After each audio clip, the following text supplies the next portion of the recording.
Kistner, Lemony Sunshine, A Tall Tale Noir.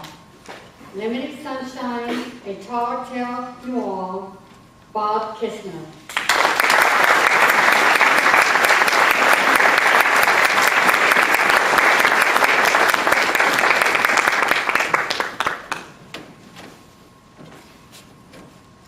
It was steamy that night in the big city. Nights in the big city often are, where the air shimmers above the sidewalk and jams the bus fumes in your face. On every street corner, fire hydrants were bursting into flames.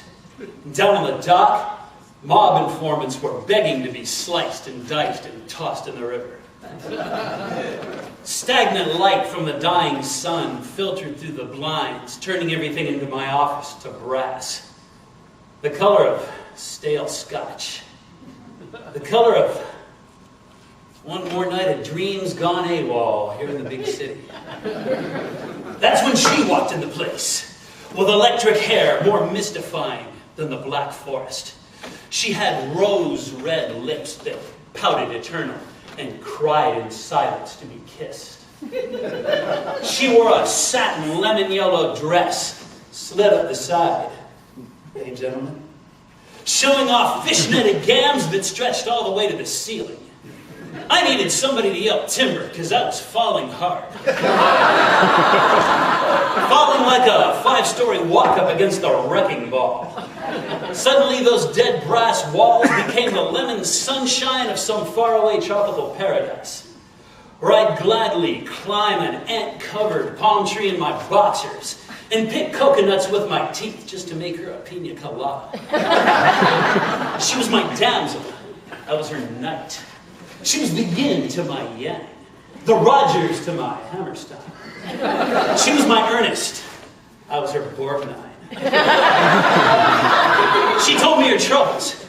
Told me how her landlord was putting a squeeze on her to come up with 6 months back rent on the brownstone her deadbeat of an old man had walked out. She told me she needed a man who could get things done. I told her, you just found one.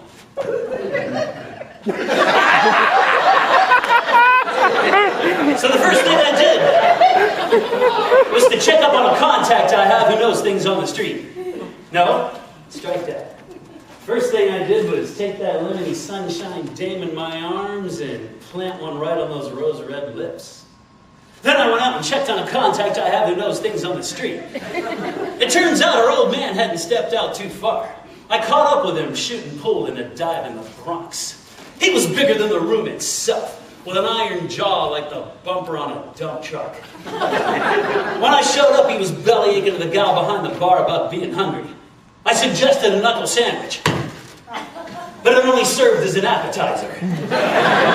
Suddenly a bomb went off across my mouth, and a gallery of flashbulbs went off behind my eyes, and the room started turning like a Mississippi whirlpool. I was going down. Down like a depth charge. Down for the count. I awoke to a thunderclap of water hitting me from all sides. I tried kicking my feet, but they wouldn't budge. It was like they were set in cement. But wait a minute. They were set in cement. And I was riding a runaway train to the bottom of the Hudson River. I had to come up with a plan, and fast. My ex-brother-in-law is a cattleman from Oklahoma. Built like a fire plug and twice as dumb. Gave you a slick pair of Western boots just before his sister hightailed it back to Tulsa. One good thing about those boots, they were 2 sizes too big. Well, I shot out of those boots like a bullet from a gun, and by the time I hit the surface, I had one thing in mind. Payback. No, 2 things. Another kiss from Miss Lemony Sunshine. And then payback. I paddled my way across the surface like a motorboat on a mission, and there she stood like a lemon-yellow lighthouse at the foot of the George Washington Bridge. She was my golden goddess, my solar Valkyrie. She begged me to take her home. Not so fast, sunshine. I got a score to settle with your old man. Then I remembered my boots, still set in concrete at the bottom of the river. Without saying a word, she took off her high heels and handed them to me. I didn't even hesitate. You know what they say about payback.